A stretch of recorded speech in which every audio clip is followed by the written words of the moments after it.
Baik, bismillahirrahmanirrahim. Assalamualaikum warahmatullahi wabarakatuh. Jumpa lagi dengan saya di Abil Maiwa Channel. Jadi teman-teman, channel ini merupakan channel pendidikan tempat kita berbagi tentang aplikasi pendidikan, Microsoft Office, serta tips dan triks komputer. Jadi pada video kali ini Bapak Ibu ya, kembali lagi admin akan mencoba mengupdate informasi terkait P3K Guru di tahun 2022. Yang mana di sini berita terbaru yang akan kami sampaikan di sini adalah ternyata ada 19.013 guru P1 tanpa formasi ya, yang belum ada titik terang kejelasan nasib di tahun 2023. Tidak bisa kita pungkiri ya, dan sudah menjadi rahasia umum bahwasanya untuk P1 tanpa formasi ada sekitar 19.013 Bapak Ibu ya, yang memang tidak terdapat kebutuhan yang disebabkan oleh oversupply ya, atau istilahnya guru dengan mapel berlebih. Nah, ini masuk dalam kategori 19.013. Nah, ini juga masuk dalam kategori P1 Bapak Ibu ya, dan sampai saat ini kami belum mendapatkan informasi yang lebih spesifik ya terkait titik terang kejelasan nasibnya bagaimana di tahun 2023. Beda halnya kalau yang sekitar 45.000 ya, 46.000 P1 tanpa formasi itu terdapat kebutuhan sebenarnya Bapak Ibu ya. Sisa diajukan oleh Pemda di tahun 2023, maka bisa diakomodir menjadi ASN P3K. Nah, ini sebenarnya yang kita butuhkan, ada penjelasan spesifik dari Kemendikbud kira-kira bagaimana langkah kedepannya untuk menuntaskan yang 19.013 guru P1 tanpa formasi yang belum ada titik terang kejelasan nasib di tahun 2023, seperti itu ya. Tapi sebelum kita lanjut, bagi rekan-rekan guru yang baru pertama kali mampir di channel ini, jangan lupa tekan tombol subscribe ya, dan aktifkan lonceng notifikasi agar setiap hari Bapak Ibu bisa mendapatkan update informasi terbaru dari kami. Di sini tentunya Bapak Ibu ya, Bapak Ibu silahkan Bapak Ibu perhatikan di sini ada sebuah postingan di jpnn.com Bapak Ibu ya, yang dirilis pada hari Sabtu tanggal 3 Desember 2022, yang mana di sini dikatakan 19.000 P1 bakal tidak terakomodir di P3K 2023. Nah, tapi di sini juga dikatakan solusi ini layak dipertimbangkan. Jadi memang ada 19.000 ya P1 itu masuk dalam kategori tidak terdapat kebutuhan Bapak Ibu ya. Nah, di sini kita harus realistis juga sebenarnya. Di sini dikatakan diperkirakan 19.013 guru lulus PG tidak akan terakomodir dalam seleksi P3K 2023. Penyebab utamanya adalah mereka mengajar di mapel yang jumlah gurunya berlebih Bapak Ibu ya. Nah, jadi apa yang admin katakan tadi bahwa kenapa bisa 19.013 ini tidak ada kebutuhan, itu karena kebanyakan itu mengajar di mapel yang jumlah gurunya berlebih ya, dari kebutuhan di instansi. Admin tidak katakan bahwa 19.013 ini bakalan gagal di tahun 2023. Admin tidak pernah katakan itu ya. Ini cuma di artikel ya. Nah, di sini dikatakan kondisi tersebut membuat guru lulus PG yang merupakan P1 gundah gulana. Mereka sedih karena harus menelan pil pahit berkali-kali. Saya sedih sekali karena 19 ribuan P1 bakal tidak terangkat di tahun 2023, kata Ketua Forum Guru Honorer Negeri Lulus PG Ibu Heti Kustrianingsi kepada jpnn.com ya. Nah, ini mungkin ya berdasarkan hasil audiensi kemarin ya, bahwasanya ada 19.000 P1 itu memang yang masuk dalam kategori mapel berlebih.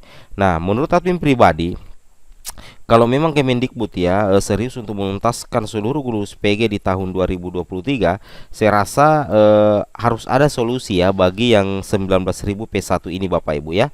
Nah, karena memang kalau tidak diberikan solusi jitu, maka betul-betul nantinya 19.000 P1 ini itu bisa saja gagal lagi di tahun 2023, tapi itu kita tidak harapkan Bapak Ibu ya. Nah, di sini dikatakan fakta tersebut sangat tidak sinkron dengan kebijakan pemerintah yang berencana akan memblok gaji P3K di dana alokasi umum atau DAU mulai tahun depan. Gaji P3K yang biasa ditransfer gelondongan akan diberikan flex sehingga Pemda tahu berapa besar dana pusat. Seharusnya kalau mau ada perubahan kebijakan soal gaji P3K 2023, Pemda pasti mengusulkan seluruh P1 agar tidak ada yang tersisa. Nah, Di sini ada solusi ya dari Ibu Heti menawarkan solusi agar 19.000 lebih guru P1 terangkat semuanya tahun depan. Caranya P1 ditempatkan di daerah yang kebutuhannya banyak tetapi peminatnya kurang. Heti yakin Kemendikbudristek memiliki data daerah mana yang membutuhkan banyak guru ASN. Seperti itu Bapak Ibu ya.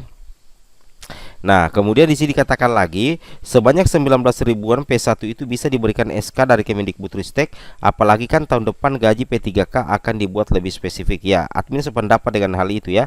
Jadi sebenarnya tidak ada alasan untuk tidak menuntaskan P3K di tahun 2023. Lagian itu sudah ada sudah ada restu dari presiden ya. Jadi yang 19.000 ini mudah-mudahan saja ya ada solusi terbaik nantinya di tahun depan seperti itu ya. Nah, kemudian di sini dikatakan Ibu Heti berharap mekanisme penyaluran gaji P3K tidak terlalu membebani Pemda.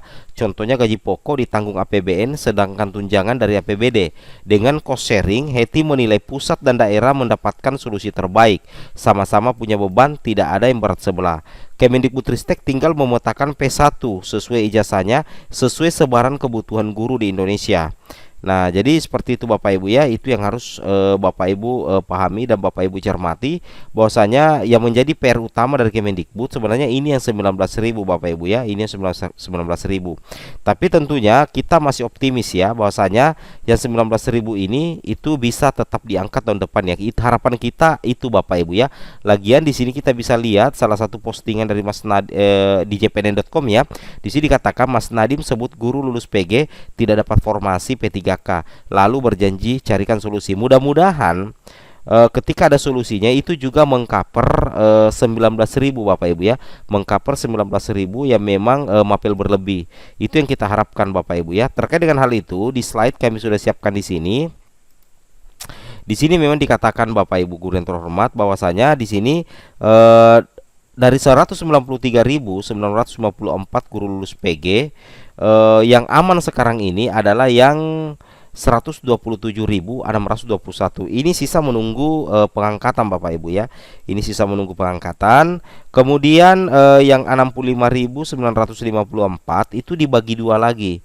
46.941 sebenarnya ini terdapat kebutuhan. Sisa formasinya diajukan Pemda, maka 46.941 ini akan langsung tuntas tahun depan. Nah, yang bermasalah ini Bapak Ibu ya, yang 19.013 karena memang tidak terdapat kebutuhan ya. Karena memang tidak terdapat kebutuhan. Nah, di sini dikatakan juga ada masalah yang tidak bisa diselesaikan pemerintah pusat. Dari 193.954 lulus PG, ternyata masih menyisakan 65.954 P1. Nah, pada 2023 yang bisa diakomodir itu sebanyak 46.941. Artinya masih tersisa 19.013 guru lulus PG tidak bisa diangkat P3K. Sebenarnya yang 19.000 ini mudah-mudahan saja Pemda itu mengajukan formasi maksimal atau ada kebijakan khusus dari Kemendikbud ya agar bisa mengcover yang 19.000 ini, karena memang ini rawan Bapak Ibu ya. Kenapa rawan? Karena memang yang 19.000 ini masuk dalam kategori mapel berlebih ya, atau istilahnya tidak terdapat kebutuhan. Beda kalau yang 46.941 ini sebenarnya terdapat kebutuhan, cuman Pemda minim mengusulkan formasi, dan Kemendikbud sudah mengatakan kalau misalkan nantinya Pemda mengajukan formasi semaksimal mungkin, maka 46.941 ini itu bisa diangkat. Nah, 100% ya, 100% bisa diangkat. Jadi PR dari Kemendikbud ini yang 19.013 yang memang tidak terdapat istilahnya tidak terdapat kebutuhan ya atau mapel berlebih. Namun kabar gembiranya di sini bahwasanya Kemendikbud ini sudah punya solusi ya. Artinya dalam hal ini ada solusi untuk guru honorer agar bisa diakomodir tahun depan. Mudah-mudahan itu juga bisa mengcover P1 yang berjumlah 19.000 yang masuk dalam kategori mapel berlebih Bapak Ibu ya, seperti itu. Jadi solusi pertama atau kebijakan yang sudah direstui oleh Pak Presiden, yang pertama itu adalah jika dalam bulan Februari hingga Maret 2023 formasi tidak diterima 100% dari pemerintah daerah, maka pemerintah pusat bisa melengkapi jumlah formasi P3K. Pemerintah pusat akan mengajukan dan menetapkan formasinya. Nah, logika seperti itu ya. Jadi kalau misalkan Pemda itu mengajukan sedikit, maka otomatis nantinya pemerintah pusat akan menambah formasi tersebut Bapak Ibu ya, akan menambah formasi tersebut. Nah, mudah-mudahan saja kalau misalkan itu direalisasikan, besar kemungkinan yang 19.000 itu juga itu bisa tercover nantinya. Seperti itu ya. Itu yang harus Bapak Ibu pahami. Kemudian yang kedua adalah Undang-Undang APBN dan Peraturan Menteri Keuangan akan mengatur secara spesifik bahwa anggaran gaji dan tunjangan melekat untuk P3K tidak akan bisa digunakan untuk hal lain, bahkan tidak bisa digunakan untuk hal pendidikan lainnya. Yang ketiga adalah dana spesifik untuk pengangkatan P3K tersebut hanya akan ditransfer ke Pemda pada saat pengangkatan sudah terjadi. Nah, ini ada 3 kebijakan ya terbaru di Kemendikbud. Mudah-mudahan juga bisa mengcover yang 19.000, karena yang 19.000 itu bakalan menjadi PR luar biasa bagi Kemendikbud di tahun depan ya. Mudah-mudahan saja tetap ya 100% P1 tanpa formasi bisa diakomodir tahun depan. Amin ya. Oke, assalamualaikum warahmatullahi wabarakatuh.